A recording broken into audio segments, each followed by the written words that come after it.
Good morning student. Today we start exercise 16. Question number 17. Which of the following pair of a triangle are congruent by angle side angle conditions? आपको बताना है कौन सा pair जो triangle का congruent है और कंडीशन फुलफिल कर रहा है एंगल साइड एंगल. अगर फुलफिल करता है तो यस और नहीं करता है तो नो. सबसे पहले अपन को फिगर ए के अंदर ट्रायंगल बना हुआ है ए बी सी. ठीक है, तो इसके अंदर अपन को एक ही ट्रायंगल में दो ट्रायंगल दिख रहे हैं तो अपन ए बी डी अलग मानेंगे और ए सी डी अलग मानेंगे. ठीक है, अब अपन को इसको कॉन्ग्रेंट देखना है कौन से तरीके से ही बन रहा है. तो A B equals to A C के ये एक साइड हो गई. ए डी और ए डी क्या है, साइड है जो दोनों में कॉमन है. फिर angle A B D equals to A C D, ये अपोजिट एंगल्स हो गए. तो ये किससे प्रूफ हो रहा है, साइड एंगल और साइड से कॉन्ग्रेंट हो रहा है. लेकिन इसने बोला angle side angle condition fulfil होनी चाहिए, तो ये दूसरी तरीके से कॉन्ग्रेंट तो है लेकिन दूसरी तरीके से इसने जो पूछा उससे नहीं है, तो यहाँ पे क्या आ जाएगा, नो. इसी का बी से सी आपका होमवर्क है. क्वेश्चन 18 भी आपका होमवर्क है. इन द एडजॉइनिंग फिगर, आपको फिगर दिया हुआ है साथ में, उसमें बोला है कि ए बी जो है वो इक्वल टू है ए डी के और सी बी जो है वो सी डी के इक्वल है. प्रूफ करना है आपको ट्रायंगल ए बी सी जो है वो कॉन्ग्रेंट है ट्रायंगल ए डी सी के. अब कैसे है, कौन सी कंडीशन अप्लाई करके करना है वो आपको इसको कॉन्ग्रेंट प्रूफ करना है. Now we start question 19. In the given figure the triangle, हमको फिगर दिया हुआ उसके अंदर ट्रायंगल है A B C and D C are right angle triangle है at A and D respectively and A C equals to है B D. जो A सी है वो इक्वल है बी डी के. प्रूफ करना है आपको triangle A B C congruent to triangle D C B.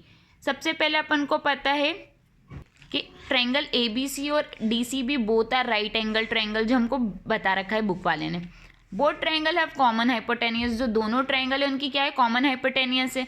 तो triangle A B C and D B C जो हैं हमारे, ए सी और डी बी क्या है, गिवन है, और बी सी और सी बी जो है वो कॉमन साइड है हमारी. ठीक है, और इसी तरीके से ये क्या हो गया, कॉन्ग्रेंट प्रूफ हो गया. और कौन से तरीके से हुआ, तो राइट हैंड साइड, क्योंकि एक हाइपोटेनियस और एक साइड हमको गिवन थी और हमने कॉमन साइड फाइंड कर ली, तो ये कहीं से प्रूफ हो गया, by right hand side.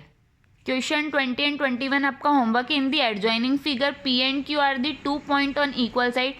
P Q क्या है, 2 पॉइंट है और इक्वल साइड है. A B and A C of isosceles triangle. A B और ए सी क्या है, एक आइसोसेलेस ट्रायंगल के अंदर बता दिया है कि ए बी सी जो है ट्रायंगल उसके अंदर ए बी और ए सी एक आइसोसेलेस ट्रायंगल क्रिएट करें such that A P equals to A Q. Proof करना है आपको कि B Q equals to C P है. फिगर देखना है आपको और सॉल्व करना है. फिर in triangle A B C is isosceles, एक ट्रायंगल है ए बी सी वो आइसोसेलेस है जिसके अंदर ए बी क्या है, इक्वल है ए सी के. A D is an altitude from A on B C. तो बी सी पे ए जो है वो एल्टीट्यूड बन रही है. आपको ये पहले तो कॉन्ग्रेंट प्रूफ करना है. इस triangle A B D congruent to triangle A D C, क्या कॉन्ग्रेंट है, अगर है तो यस, नहीं है तो no. State the pair of matching part you have use to answer. आपको बताना है कौन सी कंडीशन फुलफिल करके आपने किया है. Is true to say that B D equals to D C. अगर ये ट्रू है तो आपको बताना है कि बी डी जो है वो इक्वल टू है क्या डी सी के. Now we start question 22. Draw a right triangle A B C. आपको एक राइट ट्रायंगल ड्रॉ करने को बोला है A B C. Use R H S condition to construct another triangle congruent to it. R H S condition use करके आपको क्या करना है, अनदर ट्रायंगल को कॉन्ग्रेंट प्रूफ करना है. In the given figure, ADC is a right triangle with the hypotenuse AB equals to 9 and AD equals to 5 centimeter we have constructed. मतलब हमने माना है कि हम हाइपोटेनियस जो है, हाइपोटेनियस जो होती है अपनी ये ट्रायंगल की बेस है, ये परपेंडिकुलर और ये हाइपोटेनियस है. तो ये जो हाइपोटेनियस है ये अपनी कितनी है, 9 सेंटीमीटर है. जो ADB एंड ADC जो है उसमें AD और AD क्या है, वन साइड तो इक्वल हो गई है ना. AD जो है हमारी साइड, ये एक साइड तो अपनी क्या है, इक्वल है, और ए बी इक्वल्स टू होगा ए सी, क्योंकि दोनों क्या है, हाइपोटेनियस है. तो ए डी ऑलरेडी इक्वल हो गई है, तो ए डी एस जो हो गई, A D is it the common side. Then B D जो है वो एक्सटेंड होगी, तो अपनी क्या कर रही है, बी डी एक्सटेंड हो गई है यहाँ. And such that we can cut an arc on this line from point A. तो हमने पॉइंट ए से एक लाइन कट करी है, तो ये हमारा क्या हो गया है, this point is C and hence A D C is a completed.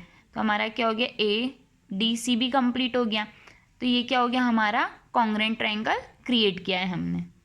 ABC is an isosceles with AB equals to AC and also AD is perpendicular to BC meeting BC in a D. एक ABC क्या एक isosceles triangle है जिसके अंदर AB क्या है equal है AC के और AD क्या है परपेंडिकुलर है BC के, जो मीटिंग कहाँ पे कर रही है पॉइंट BC जो है वो D पे. Are the two triangles also, जो दो ट्रायंगल्स है ABD एंड ACD कॉन्ग्रेंट है. स्टेट इन सिम्बॉलिक फॉर्म, आपको सिम्बॉलिक फॉर्म में बताना है which congruent condition do you use, कौन सी कॉन्ग्रेंट कंडीशन आप यूज़ कर रहे हो.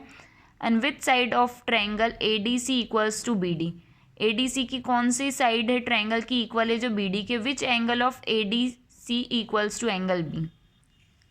Late this be figure of questions. AD is an altitude on BC, ठीक है.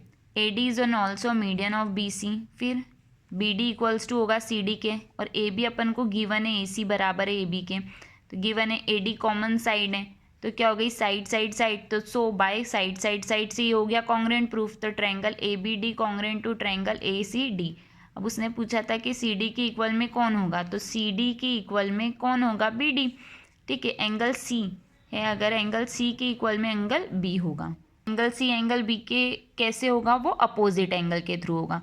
फिर question 24, which of the following states are true and which of them are false. कौन सी कंडीशन ट्रू है और कौन सी कंडीशन फॉल्स है वो आपको बताना है. If two square have equal area they are congruent, अगर दो स्क्वायर हैं जिनका एरिया सेम है तो वो कॉन्ग्रेंट होंगे क्या, ट्रू. इफ़ टू ट्रायंगल, अगर दो ट्रायंगल जिनका एरिया क्या है सेम है बट वो कॉन्ग्रेंट होंगे क्या, नहीं.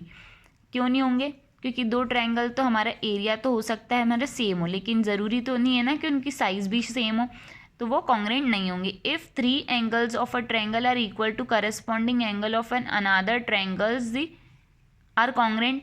जो करस्पॉन्डिंग एंगल्स होंगे हमारे, थ्री एंगल्स बन रहे हैं ट्रायंगल के अंदर और तीनों करस्पॉन्डिंग एंगल जो हैं वो इक्वल हैं, तो क्या होगा, जो हमारा ट्रायंगल है वो कॉन्ग्रेंट होगा क्या, तो क्या है, ट्रू.